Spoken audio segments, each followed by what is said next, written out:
Hello, thanks for joining us. The purpose of our video is to help you understand how to operate a checkpoint successfully for the time trials. We'll show you the equipment issued, the way it should be used, and later we'll look at a checkpoint in operation.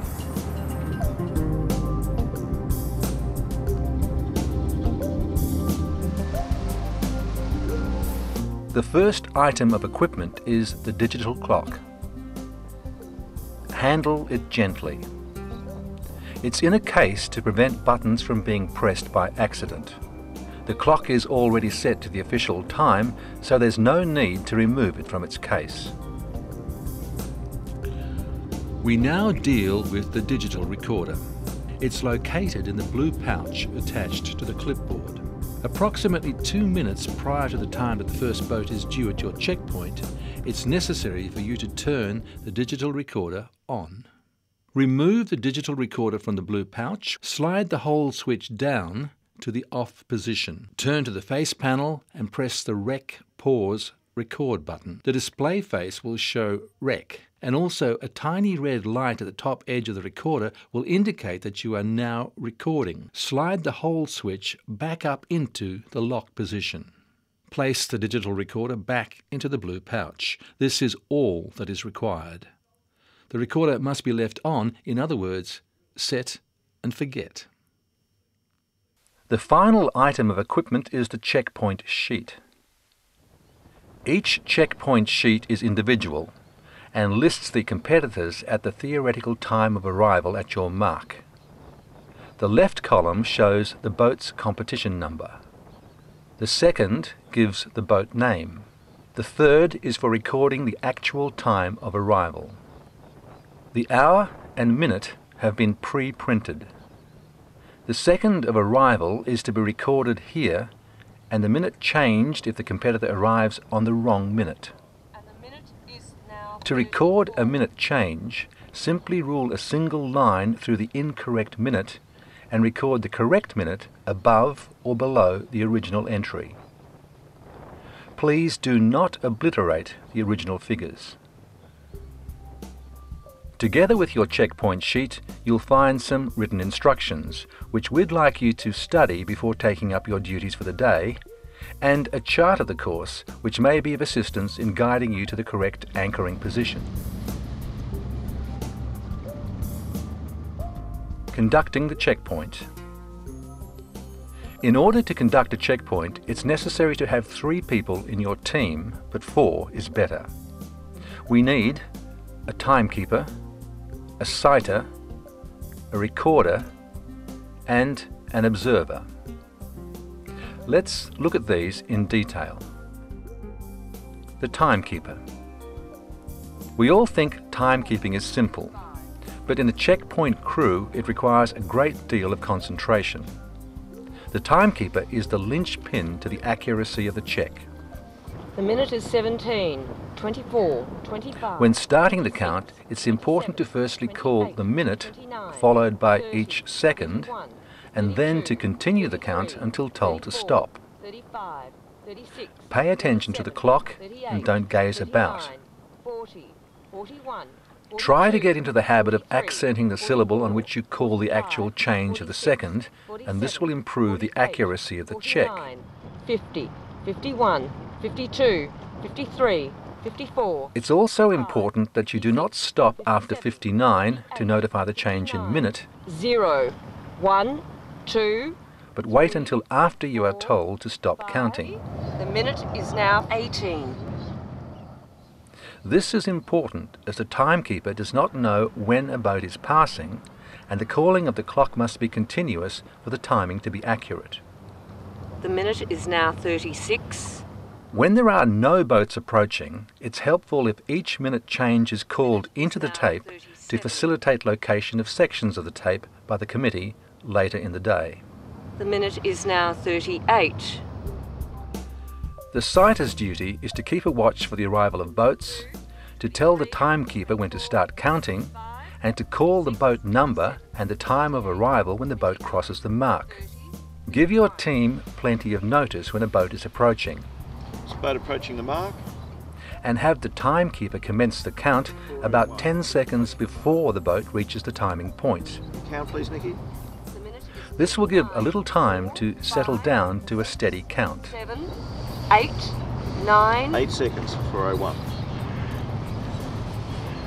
There's 2 boats approaching now. As a boat approaches, confirm its competition number, and if there are 2 or more boats, call out their numbers and the order in which they are approaching. Looks like they're changing positions. I think 438 will arrive at the mark first. You count please, Nikki. The minute's 39, 35, 36, 37, 38, 38 seconds. 39, 40, 41, 42, 43, 43 44, seconds for 45, 601. 46. The minute was 39. Do not use the words now or mark when the boats reach the timing point, as this will leave the determination to be made by someone other than the observer, and it is not accurate. Do not guess the timing. If a boat is accidentally missed or is hidden behind a larger vessel, note the checkpoint sheet accordingly, and the committee will average the competitor at that point. Timing of a boat is to be taken at the front of the hull, ignoring the bowsprit or any other protrusion, and the time is on the last second called before the front of the hull passes the mark or the spit post. For example, if at the call of, say, 45, the front of the hull is just marginally past the spit post, then the timing was 44. Remember, the last second called before the front of the hull passes the mark and not the nearest second. Don't get flustered if 2 or more boats are approaching, but do give a running commentary if they're very close together. 401, 484, gaining rapidly. The tape recording will then give the committee a better chance of determining the time of each competitor if some of the detail is missed at the checkpoint. 25, 25 26, seconds for 401. 27, 28, 484 29, skewered behind. 30. The sighter must also watch for changes of speed or direction which warrant a penalty. This will be covered later. The scribe records the time of arrival of each competitor as called by the sighter, and he can also assist the sighter by advising the number of the next boat due to arrive.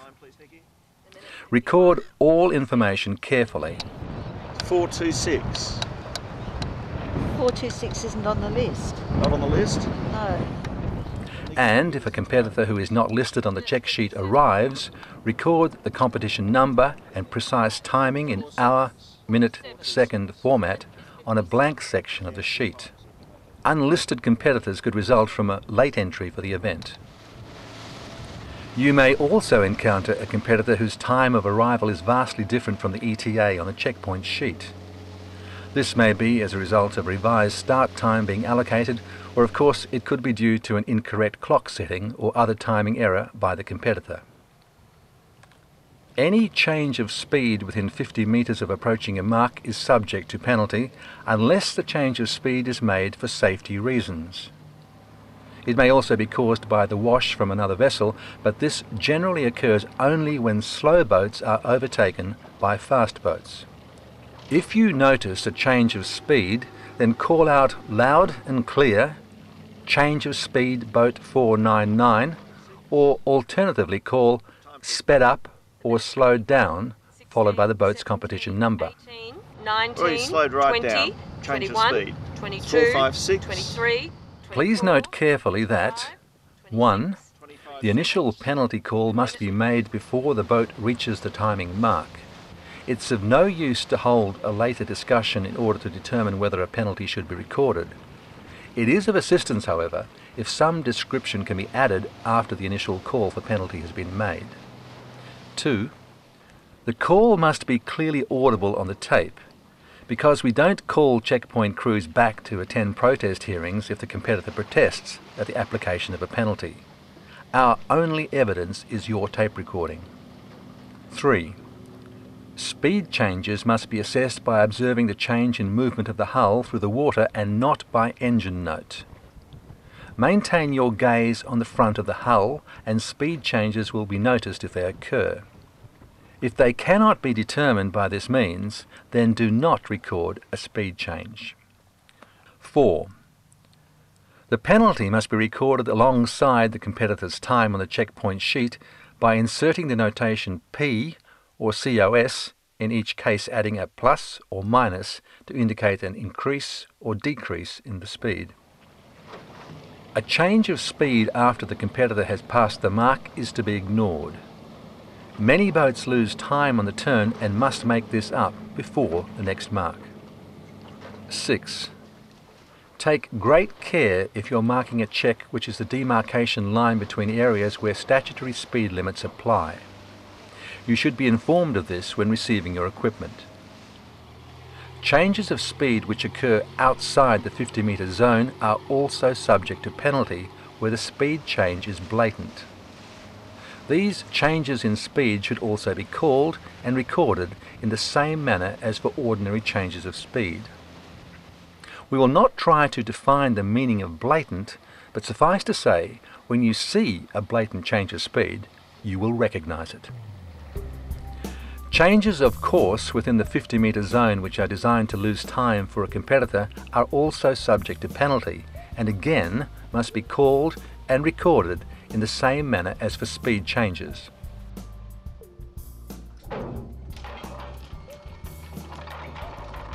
Anchoring. It is most important that the check is taken from the correct position so that the timing will be accurate and without parallax errors. Give yourself plenty of time to get to your checkpoint for careful assessment of your position before dropping the anchor. Timing must be taken from a position at right angles to the course line as the competitors pass the mark.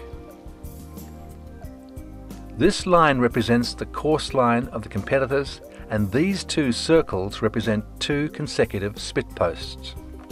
If you are checking this mark, then your correct anchoring position is here at 90 degrees to this approach line. You will normally be provided with a course map and a compass bearing to the mark which you are checking. In addition, other supplementary information such as visual landmarks with which to align for correct positioning may be given. Anchor your vessel at least 50 metres from the mark, and if depth of water permits, 70 or 80 metres is more comfortable. The most accurate and the preferred method of positioning checkpoint boats is with the use of two anchors, one at the bow and one at the stern, as this will minimise drift due to wind and current changes. It's recognised, however, that not all skippers have dual anchors or consider that they are sufficiently practised in that technique to be able to deploy this arrangement with confidence. The use of two anchors is therefore at the discretion of the skipper. The start box or regatta control centre will maintain a radio listening watch on 27.94 MHz, or alternatively may provide you with a mobile telephone number which you may contact in case of need. If calling on radio, there may be a little delay in answering your call, so please be patient. So that's how it's meant to be done. Your support to conduct a checkpoint is greatly appreciated by everyone associated with the sport. On behalf of South of Perth Yacht Club, PYC and all participating yacht clubs, goodbye.